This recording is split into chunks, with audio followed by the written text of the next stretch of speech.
Shalom Bapak Ibu Saudara yang dikasihi Tuhan. Jumpa lagi di podcast Renungan Pagi Mutiara hari ini, yang setia menyapa dan menemani saudara di dalam doa dan renungan firman Tuhan.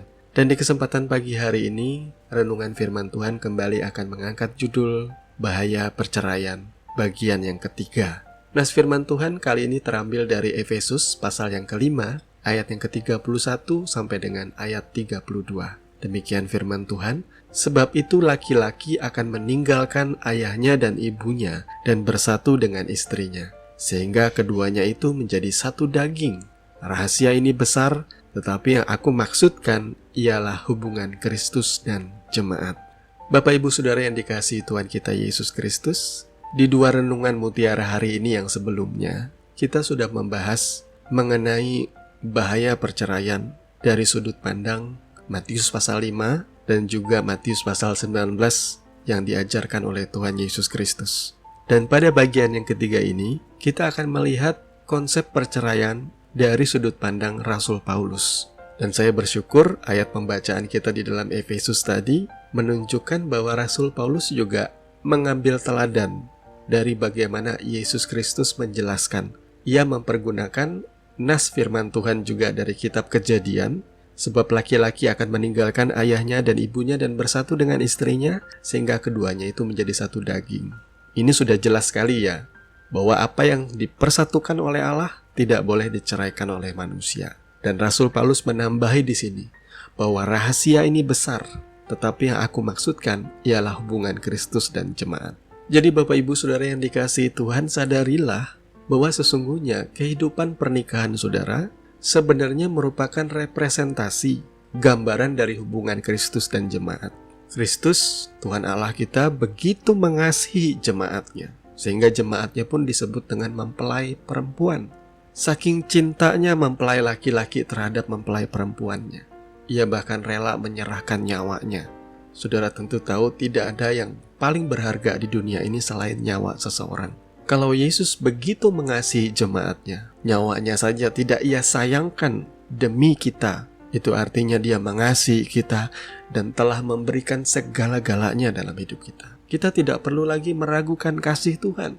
Kalau yang terbaik saja, nyawanya, ia rela menderita mati di atas kayu salib. Itu ia berikan bagi kita. Apalagi hal-hal yang lain. Tetapi poin yang dimaksudkan oleh Rasul Paulus itu begini.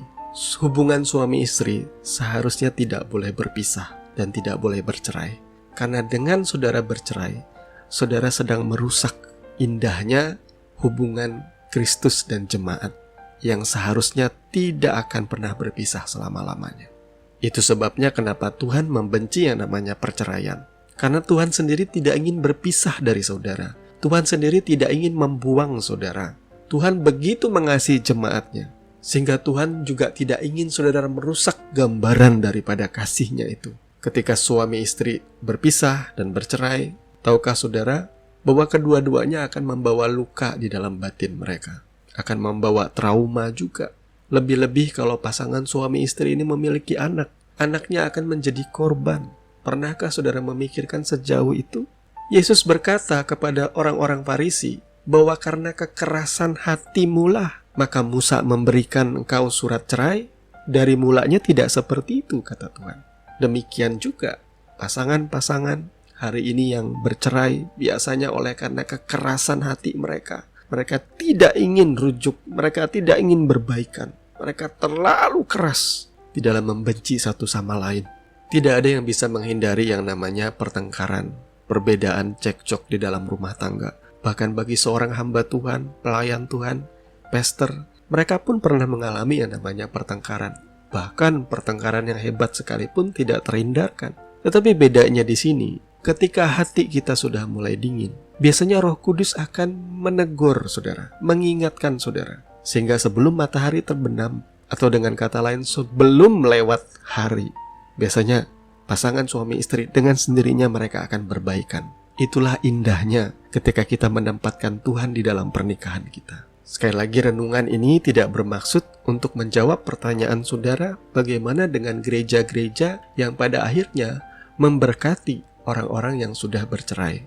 Apapun gereja yang melakukan hal itu, saya tetap menghormati lembaga gereja di mana firman Tuhan diberitakan dan berita Injil disampaikan. Sebagaimana Yesus juga berkata, "Karena kekerasan hatimulah, maka Musa memberikan surat cerai. Dari awalnya tidak seperti itu," kata Tuhan. Demikian juga kalau ada gereja-gereja yang hari ini memberkati pasangan-pasangan yang sudah bercerai, jawabannya sama, karena kekerasan hatimulah, maka gereja melakukan hal itu. Tetapi dalam hatinya Tuhan, dari semula, Tuhan tidak pernah menghendaki namanya perceraian. Yang sudah terlanjur bercerai, biarlah itu menjadi pelajaran dan pengalaman di dalam hidup saudara. Tetapi yang masih belum menikah, ingatlah lagi bahwa pernikahan kudus, rumah tangga itu bukanlah sesuatu hal yang main-main. Dan sebagai penutup, kalau ada pertanyaan bagaimana dengan pasangan-pasangan yang berpisah padahal mereka masih muda, yaitu janda-janda muda, Rasul Paulus memberikan acuan, petunjuk, landasan di dalam 1 Korintus pasal 7 ayat 8 sampai dengan ayat yang ke-11.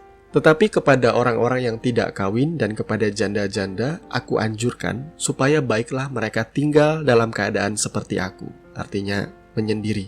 Tetapi kalau mereka tidak dapat menguasai diri, baiklah mereka kawin, sebab lebih baik kawin daripada hangus karena hawa nafsu. Kepada orang-orang yang telah kawin, aku, bukan aku, tetapi Tuhan, perintahkan supaya seorang istri tidak boleh menceraikan suaminya. Dan jikalau ia bercerai, ia harus tetap hidup tanpa suami atau berdamai dengan suaminya. Dan seorang suami tidak boleh menceraikan istrinya. Rasul Paulus di sini memberikan sebuah landasan bagi jemaat pada waktu itu. Karena terus terang ya, kalau misalnya istri-istri yang masih muda kemudian bercerai dan menjadi janda, tentu mereka akan sangat kesulitan untuk mengendalikan hawa nafsunya. Maka Rasul Paulus berkata di sini, lebih baik kamu kawin supaya kamu tidak hanguskan hawa nafsu. Tetapi itu tidak lantas menjadi sebuah pembenaran bagi kita untuk kawin cerai. Karena sejak semula, kita kembali pada perkataan Yesus, sejak semula Tuhan tidak pernah menyukai yang namanya perceraian. Maka biarlah kebenaran firman ini menjadi dasar dan landasan di dalam kita menjalani kehidupan rumah tangga yang sehat, yang berkenan di hadapan Tuhan. Tuhan memberkati dan menguatkan saudara. Mari kita berdoa. Bapa, di dalam nama Tuhan Yesus kami mengucap syukur pagi hari ini Kau sudah berbicara, Kau mengajarkan kami. Kami percaya Tuhan menuntun kami dan menolong kami. Setiap pribadi-pribadi, setiap rumah tangga Kristen, setiap muda-mudi yang sedang menuju jenjang pernikahan, biarlah Tuhan tolong agar kebenaran firman Tuhan ini menjadi landasan yang kuat dalam hati dan pikiran mereka. Agar mereka tidak lagi bermain-main dengan yang namanya kehidupan berumah tangga dan pernikahan kudus. Kuduskan Tuhan hati dan pikiran kami, biar Tuhan yang memimpin rumah tangga kami. Biar muda-mudi boleh memilih pasangan yang benar di dalam pengenalan dan takut akan Tuhan. Dan biar restu Tuhan, restu orang tua, restu orang-orang yang kami kasihi Tuhan, boleh semakin memantapkan kami untuk mengantarkan kami dalam lembaga pernikahan. Terima kasih Bapa. Di dalam nama Tuhan Yesus, kami berdoa dan mengucap syukur. Amin. Bapak Ibu Saudara yang dikasihi Tuhan, kami percaya firman Tuhan akan menjadi dasar dan kekuatan di dalam kehidupan saudara semua. Dan mari kita terus bertumbuh di dalam kebenaran. Sampai bertemu lagi di podcast Renungan Pagi Mutiara hari ini yang berikutnya. Kasih karunia menyertai saudara sekalian. Shalom.